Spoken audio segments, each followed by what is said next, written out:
सावधानी से सुनना। ये विधान सभी नवरात्रि के व्रत करने वाले लोगों को सुनना चाहिए।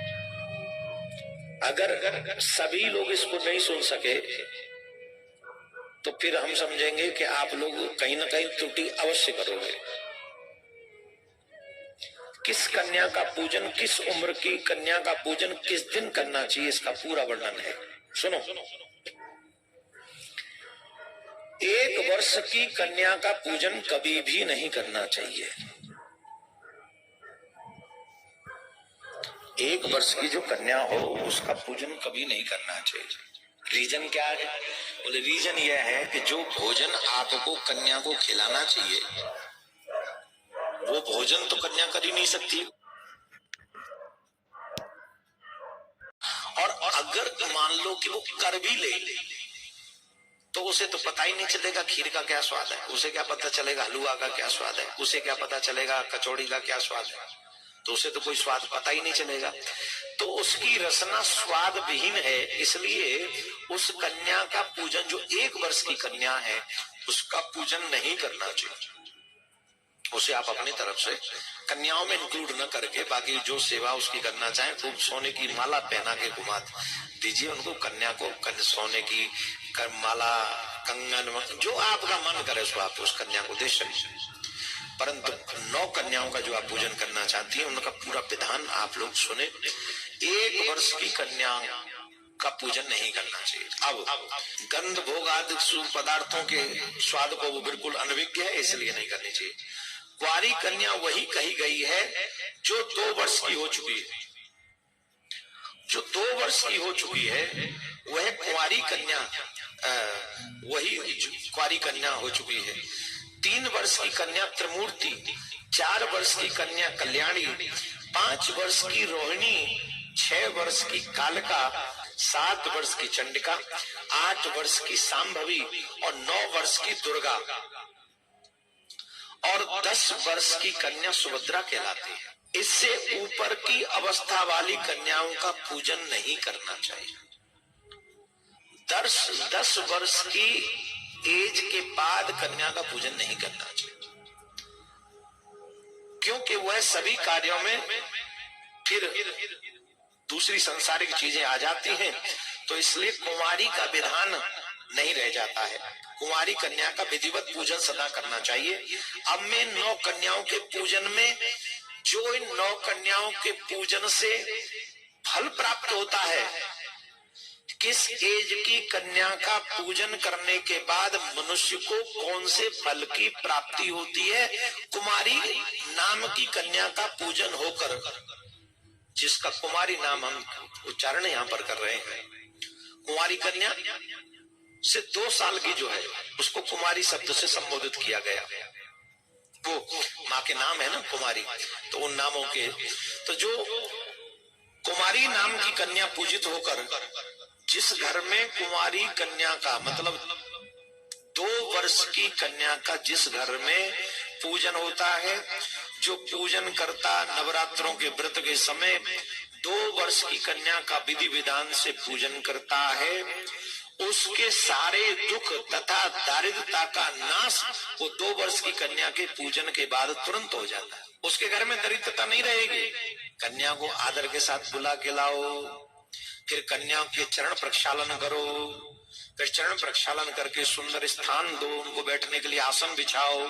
ऐसे नहीं कि कहीं भी बैठा दिया, आसन बिछाओ, हो सके तो चौकी पे बैठाओ, फिर उसे सुंदर चुनरी उड़ाओ, फिर तिलक करो, उसके थोड़े सेवा करो, फिर उन्हें भोजन कराओ, और फिर द्रव्य दक्षिणा देकर, पोशाक देकर, वस्त्र देकर, कोई वस्तु देकर, जो भी आप सामर्थ्यवान हो, सोने की, चांदी की, डायमंड की, या जो नहीं तो जो धन थोड़ा बहुत देकर उनको ऐसे विदा करना चाहिए। ऐसा पूजा करने के बाद जो व्यक्ति कुंवारी कन्या 2 वर्ष की कन्या का पूजन नवरात्रों में करते हैं, उनके यहाँ से दुख समाप्त हो जाता है, दरिद्रता का नाश हो जाता है, और तो और शत्रुओं का भी नाश हो जाता है।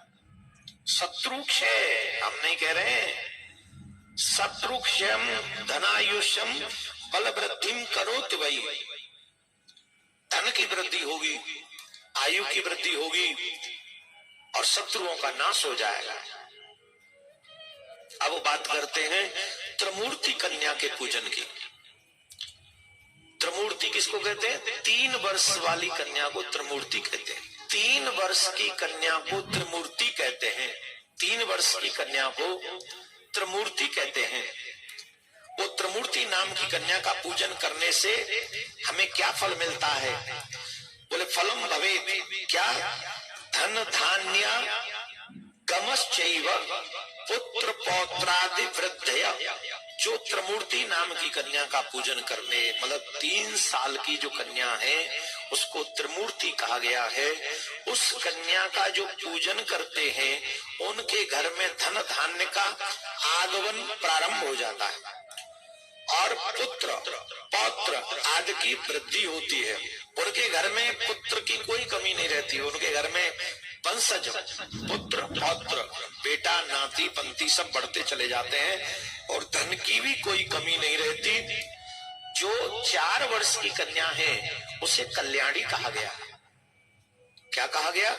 उसे कल्याणी कहा गया है। जो 4 वर्ष की कन्या का पूजन इन नवरात्रों में करते हैं उन्हें कल्याणी के नाम से जाना गया है। वो क्या देती है?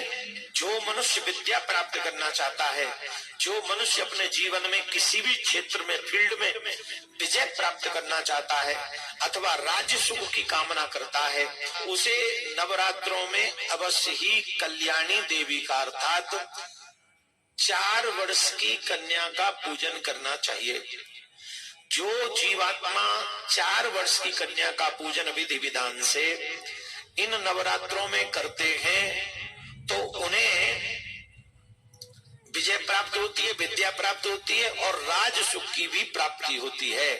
सकल कामनाएं उसकी सफल हो जाती हैं जो इनका पूजन कर, जो कल्याणी कल्याणी नाम की कन्या का नित्य पूजन करते हैं। 5 वर्ष की कन्या का नाम जो है वो कालिका है।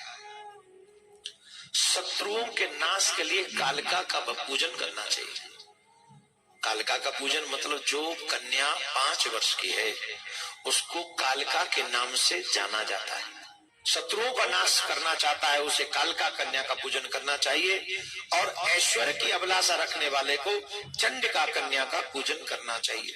और जो चंडिका का पूजन करते हैं उन्हें ऐश्वर्य की अभिलाषा रखने वाले, जो ऐश्वर्य वृद्धि चाहते हैं, जो सुख समृद्धि चाहते हैं, जो ऐश्वर्य चाहते हैं, जो चाहते बढ़ता ही रहे, उन्हें अवश्य ही चंडिका देवी का पूजन करना चाहिए तो उसका वो कार्य सफल होगा। हे राजन, सम्मोहन दुख दारिद्र का नाश संग्राम में विजय के लिए सांभवी कन्या का नित्य पूजन करना चाहिए। जो संग्राम में विजय चाहते हैं उन्हें सांभवी कन्या का पूजन करना चाहिए।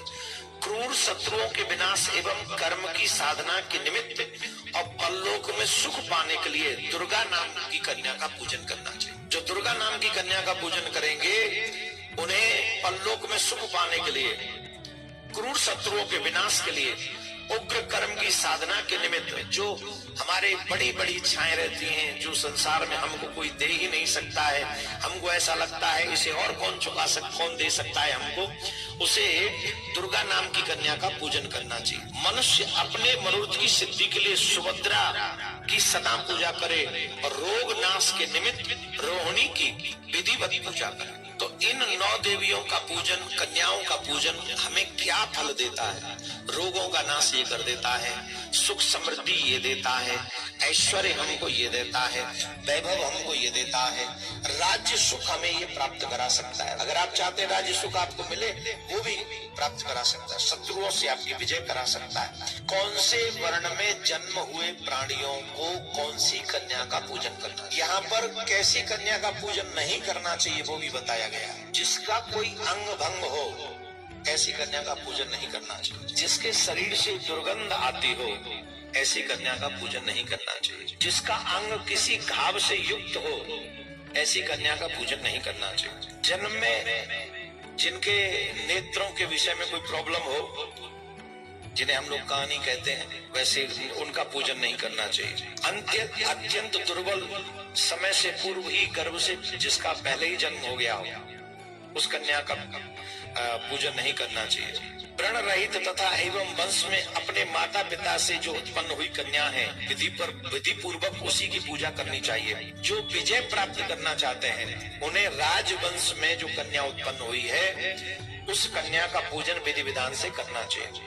धन प्राप्ति के लिए वैश्य कुल में जो कन्याएं जन्म ली हैं उन कन्याओं का पूजन करना चाहिए। चतुर्थ वर्ण की कन्याओं का भी धन प्राप्ति के लिए पूजन किया जा सकता है। अगर आप चाहते हैं कि किसी कार्य विशेष कार्य में सिद्धि हो तो आपको सर्व कार्य सिद्धि के लिए ब्राह्मण कन्या का पूजन करना चाहिए। ब्राह्मण को ब्राह्मण वर्ण में उत्पन्न कन्याओं को ही पूजना चाहिए और जो क्षत्रिय वंश में है उनको ब्राह्मण की कन्याओं के साथ साथ क्षत्रिय वंश की कन्याओं का पूजन करना चाहिए।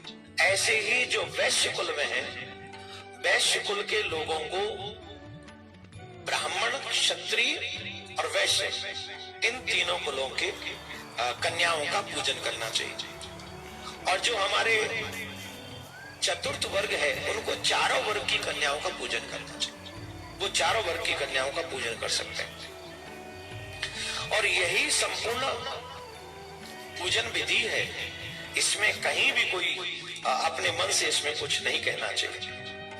जितने जिस लोग समर्थ हैं उसे अवश्य करना चाहिए। उसे तथा अष्टमी तिथि को विशेष रूप से अवश्य पूजा करनी चाहिए। प्राचीन काल में दक्ष के यज्ञ का विध्वंस करने वाली महाभयानक भगवती भद्रकाली करोड़ों योगिनियों के सहित अष्टमी तिथि को ही प्रकट हुई थी। इसलिए अष्टमी तिथि को अवश्य और विशेष पूजा करनी चाहिए। उस दिन विधिवत प्रकार से उपहारों से गंधमाला, चंदन, अनुलेप, पायस आदि के हवन, ब्राह्मण को भोजन तथा फल पुष्पादि उपहारों से भगवती को प्रसन्न करने का प्रयास करना चाहिए। यदि मनुष्य नवरात्रों पर उपवास करने में असमर्थ हो तो कम से कम उसे 3 दिन का उपवास यथोक्त फल देता है। जो 9 रात्रों के व्रत के फल हैं वही 3 रात्रियों का व्रत करने से उसको वही फल मिलता है। तो कम से कम ऐसे मनुष्यों को 3 दिन अवश्य व्रत करना चाहिए। तो आपको 3 दिन व्रत करना चाहिए, सप्तमी, अष्टमी और नवमी।